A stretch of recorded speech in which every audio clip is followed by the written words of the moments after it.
Ser podcast. Las 7 de hoy por hoy. Ser podcast. Hola, muy buenos días. En algunas ocasiones, en lo peor del asedio israelí contra Gaza, hemos hablado con Refat Al-Athama, médico que vive en el sur de la Franja de Gaza. Ayer volvimos a hablar con él, aquí en la SER, y le preguntamos por cómo encajan los palestinos el plan de Donald Trump para limpiar la franja y expulsar a los casi 2 millones de gazatíes y levantar allí una especie de complejo turístico. Y dice Refat que ellos no se piensan marchar. Bueno, la gente no va a salir así fácilmente.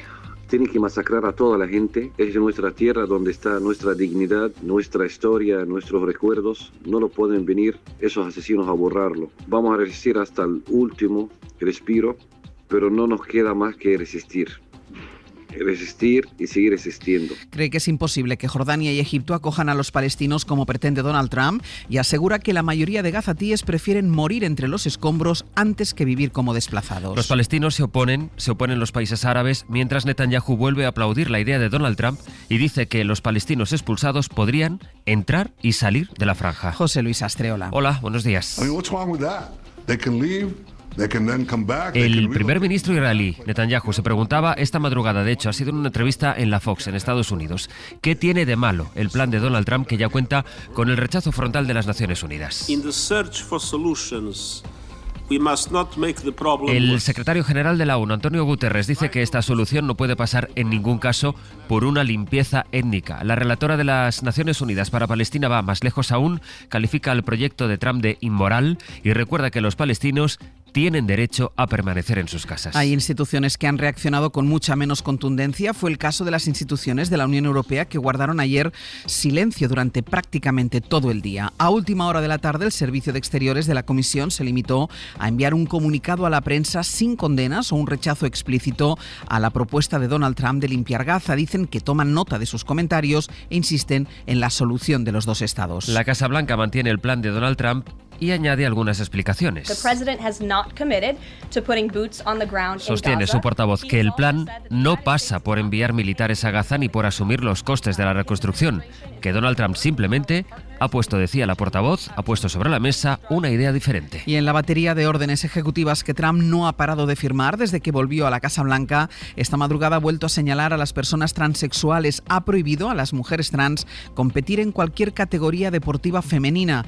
Corresponsal en Washington, Sara Canals. Sí, otra iniciativa que forma parte de su purga contra todos los programas de diversidad, equidad e inclusión y en particular contra la comunidad trans, y una orden a la que le ha querido dar la máxima importancia. No la ha firmado en el despacho Oval, sino en una recepción en la Sala Este, una elegante sala dentro de la Casa Blanca y rodeado de invitados de honor, congresistas, senadores y gobernadores de todo el país. Mi administración no se va a quedar de brazos cruzados mientras los hombres golpean y maltratan a las atletas femeninas. Ha vuelto a recordar que solo hay 2 géneros, femenino y masculino, frase coreada por el público, y ha dicho que ordenará que se rechacen las solicitudes de visado presentadas por las atletas transgénero. Y luego también ha puesto hincapié en los Juegos Olímpicos que se celebran en Los Ángeles en 2028 y ha asegurado que Marco Rubio, jefe de la diplomacia, va a dejarle claro al Comité Olímpico que Estados Unidos rechaza categóricamente lo que él califica como locura transgénero. El hermano del presidente del gobierno, David Sánchez, dimitió anoche como jefe de la Oficina de Artes Escénicas de la Diputación de Badajoz. Deja la plaza por la que se le investiga. El juez quiere saber si cometió delitos de prevaricación o tráfico de influencias en la creación de ese puesto. Dice que se marcha porque emocionalmente no podía más y que la imputación afectaba al desarrollo de su trabajo. En el caso Begoña Gómez, la Audiencia de Madrid ha anulado el análisis del móvil del empresario Juan Carlos Barrabés, que autorizó el juez Peinado. Ya se había echado atrás también su registro domiciliario. Y sobre la investigación al fiscal general del Estado por la filtración del correo del novio de Ayuso, en el que su abogado reconocía que su cliente cometió 2 delitos de fraude, 2 presuntos delitos, hemos conocido lo que Álvaro García Ortiz declaró en el Supremo ante el juez que le ha imputado. Dijo que el fiscal borra los mensajes de su móvil, que los borró en aquella ocasión porque tienen información muy sensible que puede afectar a la seguridad del país y que es su obligación legal, de hecho que lo hace recurrentemente. Sobre el fraude de González Amador, dijo que era un caso sencillo de los que llaman factureros. Es día jueves, es 6 de febrero. Hoy por hoy noticias. Ser Podcast. Y por la justicia vamos a seguir, aunque en este caso por el debate que hay ahora dentro del Poder Judicial para llegar a encontrar un sistema para elegir a los vocales que forman parte del Consejo. Costó más de 5 años que se renovase el organismo que dirige al Poder Judicial en España y que ahora vuelve a dividirse por esta razón entre conservadores y progresistas. Isabel Fernández Pedrote, buenos días. Hola Ángeles, buenos días. Del nuevo Consejo del Poder Judicial debería haber salido un texto acordado por al menos 3/5 de los vocales, pero ambos lados enviarán al Congreso 2 propuestas diferentes que además se contradicen. Pedro Jiménez. El Poder Judicial no ha podido cumplir con el compromiso de sacar adelante una propuesta para reformar el sistema de elección de vocales y finalmente se van a elevar 2 informes al Gobierno, a las Cortes, pero también a la Comisión de Venecia.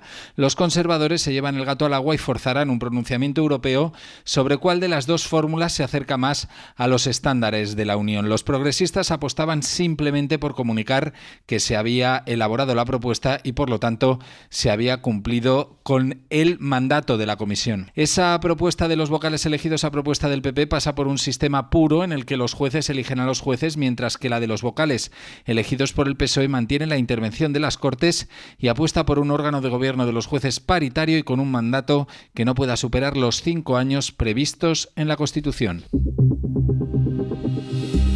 Cataluña ha puesto en marcha la primera unidad de España de forenses especializados en violencia sexual. Desde esta semana, un grupo de médicos forenses hará guardias todos los días del año, 24 horas al día, para atender exclusivamente a las víctimas de abusos y de violaciones. Es una información que avanzan los compañeros de Radio Barcelona. Andrea Villoria. Es una unidad pionera en España que esperan que se extienda. Los forenses catalanes se han especializado y reorganizado para atender mejor a las víctimas de abusos y violaciones, tanto menores como personas adultas.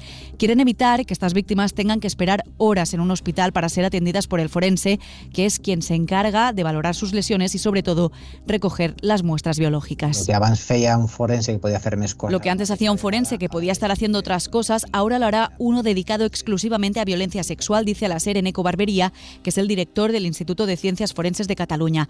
Así se evita también es produeix la coincidència, per exemple, d'un aixecament de que cadàver. coincida que el forense tenga que ir a un levantamiento de cadáver y luego a revisar una víctima de violencia sexual. La unidad ya está en marcha para agresiones que se produzcan en Barcelona y l'Hospitalet, donde más casos se registran, entre 2 y 7 al día. La Oficina Antifraude de Andalucía ha encontrado irregularidades en un contrato que la Junta adjudicó al cantante José Manuel Soto para su proyecto Senderos del Rocío. Un proyecto que Moreno Bonilla dijo en su día que le generó pasión y alegría. Dice Antifraude que la empresa se dedicaba al ámbito musical y que no tenía capacidad para desarrollar otro tipo de actividades. En total, la Junta de Andalucía ha concedido a José Manuel Soto más de 500.000 euros en 2 subvenciones y un contrato. Radio Sevilla, Elena Carazo, buenos días. Buenos días, Ángeles. Irregularidades confirmadas por la Oficina Antifraude y que han sorprendido al cantante, que señala se deben a que la razón social de su empresa no recogía trabajos como la presentación del estudio previo del proyecto Senderos del Rocío, como ha explicado a la cadena SER. Me han dicho que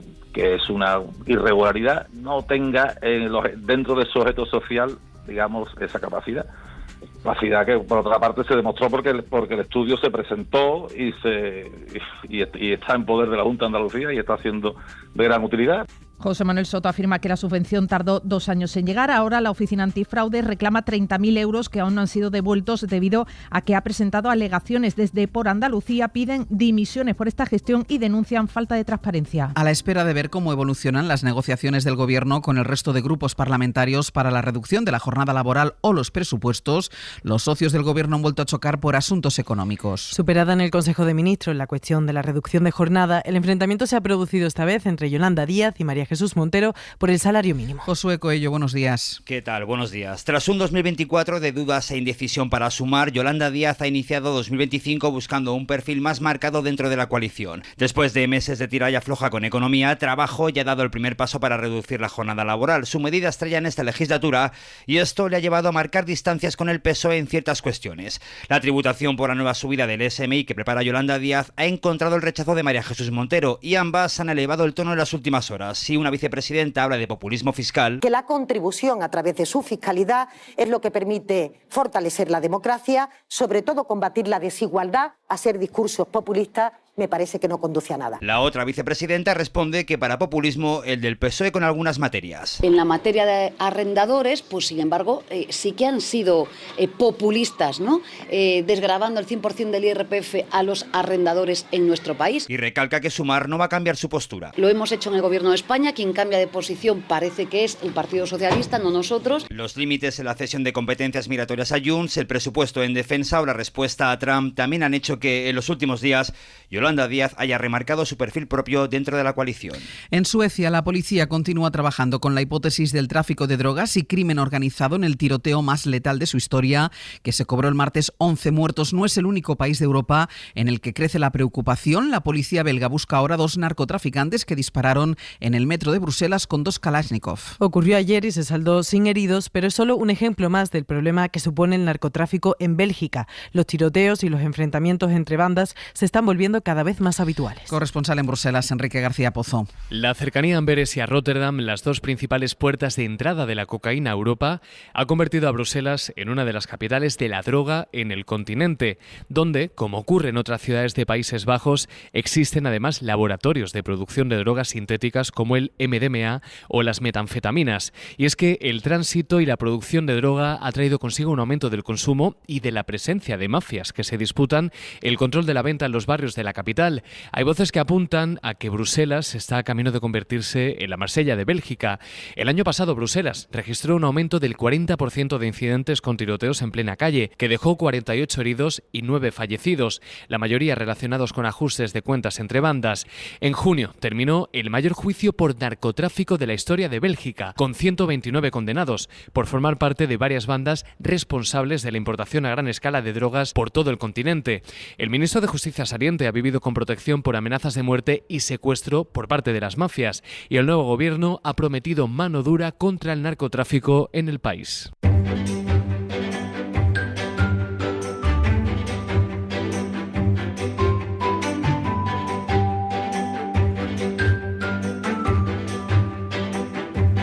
Nos vamos hoy hasta Euskadi. En Radio Bilbao está Isabel León. Isabel, egunon. ¿Qué tal, egunon? Y hasta Castilla-La Mancha, en Toledo, Ariadna Burgos. ¿Qué tal? Muy buenos días. Hola, ¿qué tal? Noticias hoy de estas 2 comunidades, cómo lo que le va a pasar o le puede pasar o qué te puede pasar, porque es más posibilidades que tienes tú que yo, Isabel, si eres el pasajero 100 millones del metro de Bilbao. Bueno, cuidado que llegamos hasta Madrid si queremos. Bueno, que igual tú también lo eres. Es que no lo dudo, ¿eh? Bueno, pues por lo pronto soplas las velas de una tarta y te llevas un viaje de 4 días a una ciudad con metro. ¿Quién se lo iba a decir? El 30 de diciembre, lo ha sabido ahora Borja Villada, para quien el metro forma parte necesariamente de su vida. ¿Qué iba a ser él? O sea, yo por la mañana, yo soy de Cruces, ¿sí? Dirección Neguri. Yo voy a mi trabajo, que trabajo de conserje, y luego ya pues de vuelta. Salgo a 3:30, 4, depende del día, y vuelvo para allí, y ahí es el momento en el que el día 30 pues me convertí en el usuario de 100 millones. Así nos lo contaba el láser, después de elegir destino. Ha elegido Milán, ahora Claro. le falta poner fecha. No, como tonto, yo también elegiría un destino así, chulo, que tuviera metro. Las cosas que tenga metro. Un profesor de Puerto Llano, de Ciudad Real, mejor docente de España y aspirante a mejor del mundo, Ariadna. Sí, es el único candidato español a este premio, que asemejan al premio Nobel, pero claro, en el ámbito de la enseñanza. Ha llegado a la final junto a otros 49 candidatos por su carácter innovador a la hora de impartir sus conocimientos, por el compromiso que muestra hacia sus alumnos y por el impacto que ha generado también en sus estudiantes y en su comunidad. Vamos a escucharle. Y bueno, pues sobre todo yo les quiero enseñar por la realidad, que aquí tienen un camino nuevo, que si se les da bien esto hay un futuro alucinante, van a tener una vida muy bonita. Y les pongo como ejemplo pues yo mismo, ¿no? Porque en el fondo la verdad que a mí gracias a la informática pues he podido elegir siempre la vida que he podido tener en cada momento. Si consigue este premio, ojo, ¿cuánto crees que gana, Ángel? No lo sé. $1 millón. ¿En serio? No, sí, en serio, $1 millón. Más que el del metro de Bilbao, perdona, Isabel, ¿eh? Bueno.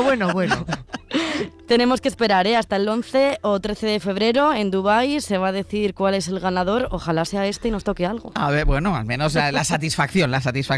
¿Cuál es el misterio de la escultura que apareció en el monte tras estar desaparecida más de 20 años? Pues es la escultura Araba, uno de los principales artistas vascos del siglo XX, Néstor Basterrechea. La obra se puso en la cumbre del Monte Araches de Álava a finales de los 90, pero apenas 2 años después desapareció. En 2021, un vecino de Araya que había ido a por setas se lo encontró a unos pocos cientos de metros de su ubicación original, como si alguien la la hubiera tirado. Era la primera hipótesis, pero hemos hablado con la restauradora que se ha encargado de la pieza, que desde hace 3 meses se expone en el pueblo, en Araya, y nos contaba. Pues bueno, nos la encontramos sorprendentemente en muy buen estado, ¿no?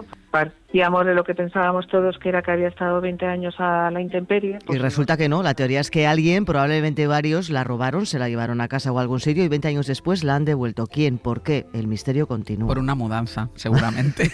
El metro. Isabel, Ariadna, hasta luego. Adiós.